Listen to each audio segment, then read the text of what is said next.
आज ज्या मनोज जरांगे पाटलांच्या नेतृत्वात किती जरी हे झालं तरी मराठा समाज उभा असलेले जे मनोज जरांगे पाटील हे आम्ही जे ऑनलाईन बैठक घ्यायचो आठवड्यातनं एकदा, सातारचे बाबरसाहेब वगैरे आम्ही, त्यावेळेला योगेश केदार काय सांगतात हे ऐकणारे मनोज जरांगे पाटील आहेत.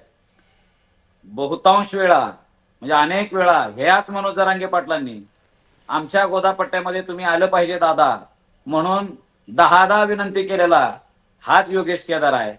आज गंगाधर काळकोटेंना उपरोधिक पद्धतीनं बोलायचं असं खुमखुमी आली आहे की बाबा गंगाधरराव तुमची काय तिथं हैसियत आहे हे मला माहिती आहे, पण जाऊ द्या, मला ते बाकीचा आपले व्यक्तिगत विषय काढायचा नाही. मला सगळ्या आतल्या बाहेरच्या गोष्टी माहिती आहेत. आपल्याला मधल्या गोष्टी आपल्या गोष्टी चव्हाट्यावर आणायच्या नाहीत. पण जो कागद आपण हातात घेऊन आलेलो आहोत तो कागद सध्या असलेल्या मराठवाड्यातल्या ज्याच्या प्रमाणपत्रावर मराठा नोंदी आहेत याला लाभार्थी होणार, याला फायद्याचा होणार नाही असं सांगणारा मी माणूस आहे.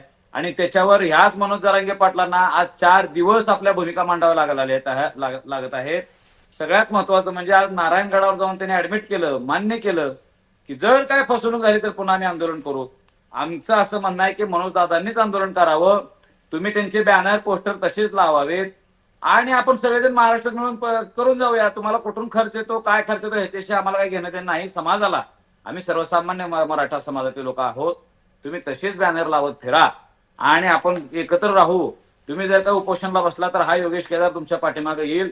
उपरोधिक बोलणं बंद करा आणि त्याचं जर बोलायचं असेल तर मग आपलं समोरासमोर होईल.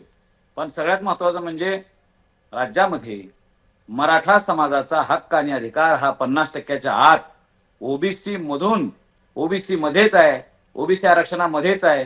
याच्यासाठी 23 मार्च 1994चा GR घेऊन मी सन्माननीय शरदचंद्र पवार साहेबांच्या सिल्वर ओक वरती आंदोलन केलं होतं. आज तो GR सगळ्या महाराष्ट्रासमोर त्या GR ची भीती मनोज जरांगे पाटील दाखवायला लागलेले आहेत.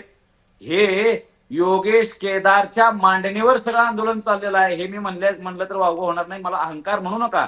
पण ज्या पद्धतीनं आज आमचे मित्र म्हणाले की योगेश दादांनी एखादं आंदोलन करावं, तुमच्या माहिती महाराष्ट्राला अख्ख्या माहित आहे की योगेश केदार 100 दिवस आझाद मैदानावर होता. कुणालाही ओबीसीचं आरक्षणाचं महत्व नव्हतं. त्यावेळेस योगेश केदार एकटा झडत होता. तुम्ही सुद्धा माझ्या माग आज तुम्ही मागाही फोन करता योगेश दादा माझ्याकडे एखादं चूक झाली तर माफ करा, मला हे कसं बोलायचं हे सांगा. तुम्ही सुद्धा जे काही माहिती योगेश केदारकडे घेताय